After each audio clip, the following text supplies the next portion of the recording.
Você já olhou para o céu e se perguntou o que se esconde atrás das estrelas, longe do alcance da humanidade? Ou talvez para o oceano, e na sua imensidão, imaginou algo tão horrível e poderoso que sequer há um nome para descrever tal existência. Se você sonha com terrores e horrores tão grandes e antigos que o mero contato com eles seria capaz de deixar alguém louco, é melhor se preparar. No vídeo de hoje do Carisma Check, você receberá o chamado dessas criaturas inomináveis e anciãs. Só tome cuidado, porque você não faz ideia do que está te esperando do outro lado. Meu nome é Daniel Villanova e esse é Call of Cthulhu. Você provavelmente já ouviu o nome de Cthulhu. Essa criatura, um deus ancião adormecido em nosso oceano, é a criação de um escritor americano chamado H.P. Lovecraft. Lovecraft é conhecido como a figura mais influente de uma vertente de horror chamada de horror cósmico. Essa vertente aborda a ideia de seres alienígenas antigos e extremamente poderosos. Essas entidades, esses deuses, eles controlam o universo, o tempo, o espaço, mas não ligam para nós meros mortais. Eles funcionam à parte da nossa ideia de moralidade e operam em uma lógica própria, por vezes cruel e desumana. Esse é o cenário que Lovecraft criou e que diversos outros autores contribuíram e ainda contribuem. Esse cenário ele é conhecido como mitos de Cthulhu. Os primeiros mitos foram escritos no começo do século XX, mas ainda hoje são bem populares. Foram esses mitos que inspiraram a criação do RPG conhecido como Call of Cthulhu, ou chamado de Cthulhu em bom português, um dos sistemas mais famosos de todos os tempos. Esse RPG busca resgatar o horror presente nas obras de Lovecraft, colocando os jogadores para enfrentar criaturas que desafiam a própria lógica da existência. Conforme dá para notar, não é o jogo mais leve do mundo. A temática da sanidade, ou da perda dela para ser mais exato, assim como morte, luto e violência, são centrais para o jogo, que busca explorar o que acontece com a consciência humana quando ela tem de encarar coisas maiores do que a própria realidade. A ideia é de que há um mar de horrores além do que a nossa inteligência humana consegue compreender, e que no momento em que a gente se depara com isso, ou a gente fica louco, ou a gente morre. O jogo foi criado em 1981 pelo Sandy Petersen e já está na sua 7ª edição.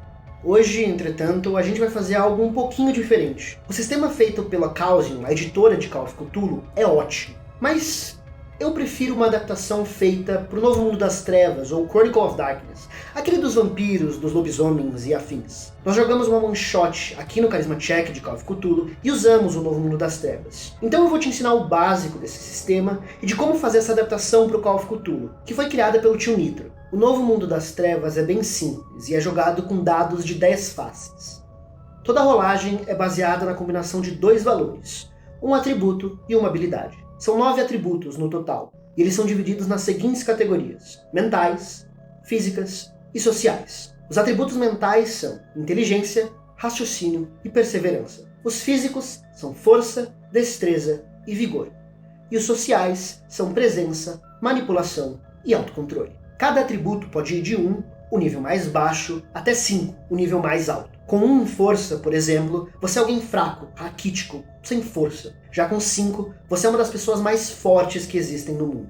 As habilidades também são divididas entre mentais, físicas e sociais, e abrangem inúmeras atividades. Em mentais, temos como exemplos investigação, medicina, ciências e ocultismo. Em física, briga, condução, esportes e furto. Em sociais, expressão, intimidação, persuasão e socialização. Existem outras habilidades, mas só essas são suficientes para você entender qual que é a pegada delas. Cada habilidade também vai de 1, o nível mais baixo, até 5, o nível mais alto. As rolagens, então, são definidas como a soma do valor entre um atributo e uma habilidade. Se eu quero levantar algo pesado, por exemplo, eu somo a quantidade de pontos de força que eu tenho com a quantidade de pontos de spots que estão na minha ficha. Se eu quero investigar alguma coisa, eu somo o meu raciocínio com a minha investigação. O resultado da soma do atributo com a habilidade é a quantidade de dados de 10 faces que eu posso lançar. Caso o dado caia no 8, no 9 ou no 10, eu tenho um sucesso. Tudo abaixo disso não é válido. Um sucesso já é o suficiente para realizar uma ação. Quanto mais sucessos, melhor a ação se sai. Se eu quero levantar algo, por exemplo, e tenho 2 de força e 2 de esportes, eu lanço 4 dados. Quanto mais sucessos, melhor eu me saio. O sistema ainda apresenta algo chamado explosão de 10. Quando eu tiro 10 em um dado, eu tenho o direito de jogar outro dado. Se esse outro dado cair em 10, eu posso repetir o processo até que o dado não caia mais em um 10. Os sucessos são contados na conta. Sua vida, chamada de vitalidade no sistema, é definida pela quantidade de vigor que você tem somada ao seu tamanho, que para humanos é 5. Os ataques funcionam com uma rolagem normal.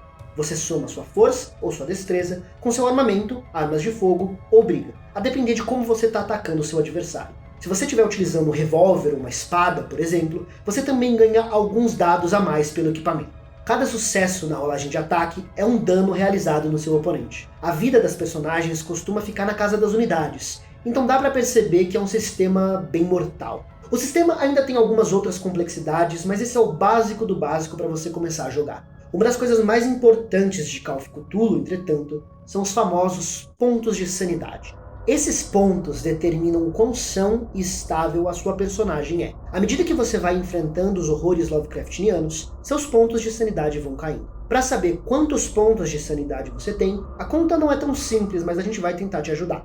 Você vai adicionar sua inteligência ao seu autocontrole. Depois, você vai pegar a quantidade de pontos que você tem na habilidade Mitos de Cthulhu, a perícia que demonstra o quanto você entende no mundo cósmico, e multiplicar esse valor por 2. Você vai então pegar esses dois valores e subtrair um do outro. Por fim, esse resultado é multiplicado por 10. Então, só para deixar bem claro, vamos supor que eu tenho 3 de inteligência, 2 de autocontrole e 1 de Mitos de Cthulhu. Eu somo o 3 de inteligência com 2 de autocontrole, o que me dá 5. O meu 1 de Mitos de Cthulhu é multiplicado por 2, o que me dá 2. Eu pego, então, o 5 e o 2 e subtraio, o que me dá 3. Por fim, eu multiplico esse 3 por 10, resultando em 30. Esses são os meus pontos de sanidade. Toda vez que você encontra algo monstruoso e real que desafia as leis da natureza, o seu mestre vai te pedir um teste. Ele é realizado com um D100. Se o seu resultado no dado for maior do que a sua atual quantidade de pontos de sanidade, você falha e perde uma quantidade de pontos definida pelo mestre. Quando seus pontos de sanidade chegam a 0, sua personagem fica insana e você perde o controle dela. Como eu disse, um sistema leve e divertido. A ideia de Call of Cthulhu não é jogar com heróis corajosos e virtuosos, capazes de derrotar todo e qualquer vilão, mas sim de explorar medos e paranoias de pessoas comuns e frágeis perante os terrores do universo. Então não espere matar um deus alienígena ou sobreviver a encontro com monstros horríveis. Normalmente, as coisas não terminam bem para personagens de Call of Cthulhu. Mesmo quando elas sobrevivem, a morte por vezes é melhor do que uma vida repleta de traumas, sonhos e lembranças horripilantes. O medo do desconhecido é a emoção mais forte do mundo, como bem já dizia H.P. Lovecraft. Então prepare o seu investigador, calcule seus pontos de sanidade e se prepare para ficar louco com o mais aterrorizante dos RPGs. E lembre-se, aquilo que está morto não pode morrer. Essas aqui são as redes sociais do Carisma Check. Toda terça tem Manual de Mestre no YouTube, às 6 horas da tarde, e toda quinta e sexta, às 2h30 da tarde, tem vídeos novos das nossas campanhas do canal. E fica de olho bem aberto que no dia 31 desse mês, Halloween, tem 2 one-shots de terror comigo como mestre. Não se esqueça de dar o like, se inscrever no canal e compartilhar o vídeo com os amigos. Obrigado pela atenção e eu vejo vocês em sonhos proféticos e pesadelos horripilantes.